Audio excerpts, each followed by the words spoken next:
Então, em 2006, meu irmão faz essa pergunta. E aquilo mexeu com a minha estrutura espiritual. Então, logo eu pensei assim, se nós morrermos agora, a gente vai para o inferno.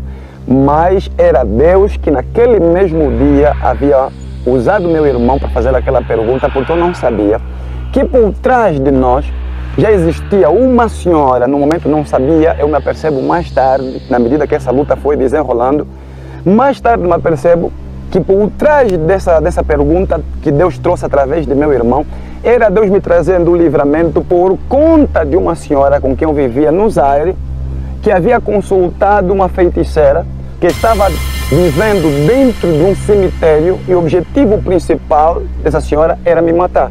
Eu vivia no quintal da mesma senhora. A senhora era a proprietária da casa? A proprietária da casa toda. Então, neste quintal existia uma casa onde eu estava vivendo. Ok, agora pode prosseguir. Estava vivendo. E a senhora desse quintal, por conta de um problema que o filho estava tendo com uma pessoa da minha família, ela entendeu que eu era a pessoa que estava causando aquele conflito entre o filho dela e essa pessoa. Então ela aponta para mim como sendo o culpado daquela briga.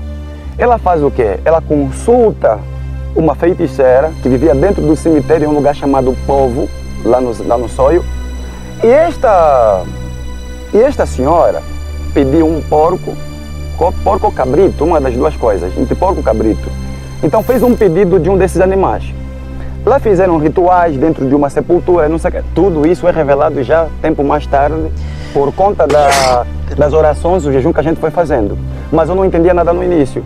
Eu lembro que no primeiro dia, nós vamos para a igreja, voltamos para casa. No segundo dia, ou no terceiro dia, juntamente com meu irmão e mais alguém, nós fomos para uma mata, de frente a um rio, onde nós estivemos em oração. Nesse lugar nós ficamos em oração, e teve alguém que disse assim, olha, nesse lugar onde vocês estão pisando, é um lugar proibido. Esse lugar, para vir para esse lugar, é necessário pedir a autorização do Soba. Quando nós chegamos a casa, eu disse para ela assim, hoje eu não vou passar a noite aqui, eu vou passar a noite na igreja.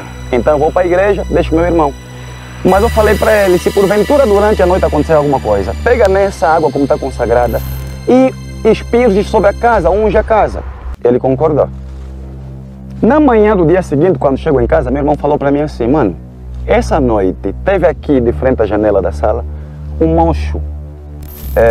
Para quem não conhece, mocho se parece com coruja. Então teve ali um mocho ou uma coruja, quem sabe, né? Porque são muito semelhantes. Então ele disse, mas ele falou que teve ali um mocho e chorava de frente à janela da sala. Eu disse, hoje eu não vou dormir na igreja, hoje eu vou dormir aqui. Então era mais ou menos assim. Aqui estava a janela, aqui tinha o cadeirão e aqui estava a porta de entrada, quem vem para a rua, para a sala. Bem aqui na frente tinha a porta que dava para o quarto e a porta do WC. Eu deito aqui no cadeirão, aqui estava o televisor. Eu deitado, levanto, dobro o joelho, oro e volto a fechar os olhos. Na altura estava a apresentar um dos programas da madrugada da Igreja Universal. Então estava o televisor ligado. Assim que eu fecho os olhos, não demora. Da janela, eu sinto que lançaram para mim como se fosse um saco. E este saco trazia consigo, eu não sei se são agulhas, porque eu senti a picada daquilo. Então me jogam dessa direção aqui nessas costelas. E aquilo penetra dentro do meu corpo. E quando eu grito, o primeiro nome que eu chamo foi o nome de Cristo. Jesus! Mas a minha voz não sai assim. A minha voz saiu como se tivesse possesso por legiões. É aquela voz grossa, Jesus! Mas aquela voz feia, gosmenta. Eu me levanto, tonto, eu vi a casa girando, corro para o canto da sala, entre as duas paredes, seguro na parede e começo a orar. Na medida que eu fui orando, a minha voz começou a voltar ao normal. Lembrei de um sal, porque era habitual na igreja que a gente frequentava nos darem sempre sal consagrado, povo. Então eu me levanto. Depois de pegar na parede e buscar a Cristo, eu começo a voltar ao normal. Lembrei do sal consagrado que havia guardado na rack, na gaveta. Eu tiro juntamente com meu irmão e ungimos, e aspergimos ou espalhamos sobre a casa em oração.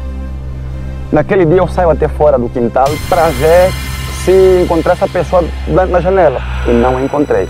Aí começou o meu tormento. Onde é que a minha feiticeira havia se escondido? Na casa de banho que estava dentro da casa. Na casa de banho eu já não entrei. Depois de alguns dias, quando as coisas apertaram, eu me vi em obrigação de dormir mesmo na igreja. Uma vez eu vou para a igreja e a luz foi. Eu tinha medo do escuro por conta disso. E estava a dormir assim. Estava o altar, de frente ao altar estava eu, estava o pastor, um baixinho, que eu olhava no pastor e para mim era o corajoso daquela igreja. Então eu me sentia protegido, dormindo, passando a noite próximo dele. Mas naquela noite a barriga começou a doer, meu irmão. Eu disse, meu Deus, não estava a dormir. Eu abro os olhos, naquela escuridão, vi que diante dos nossos pés estava uma mulher, uma sombra negra, alta, tudo de preto. E eu com dor de barriga toquei no pastor para me acompanhar. O pastor disse, meu irmão, não tenha medo, a igreja já é aqui, a WC aqui. E onde estava o WC? Não estava dentro da igreja. Fora da igreja. Estava fora da igreja, ligado ao Rio Zaire. Você sai da porta sai da igreja, do espaço da igreja para o quintal, o portão não tem portão, a porta não tem portão, dá logo para a rua, tudo escuro. Eu sou obrigado a ir lá para fora para usar o WC. E eu fui obrigado. Eu me levanto, passo ao lado daquele ser de negro, eu saio pela porta do quintal e entro no WC. Quando eu sento na sanita, eu só sei, tem aquele espaço entre o chão e a porta. Só sei que uma sombra, a mesma sombra, entra bem na minha frente e começa a tomar posição no meu corpo. E naquele momento eu falei para Cristo assim, Senhor Jesus, Deus Todo-Poderoso, aonde o Senhor está? Eu saio daí da casa de banho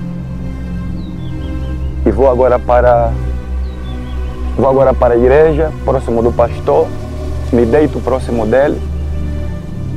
E eu, quando deitei, eu falava assim na minha mente, eu falava na minha mente, por que esse homem que está aqui, se é o pastor corajoso, por que esse homem que está aqui não consegue perceber que agora a pessoa que está dormindo ao lado dele está endemoniada?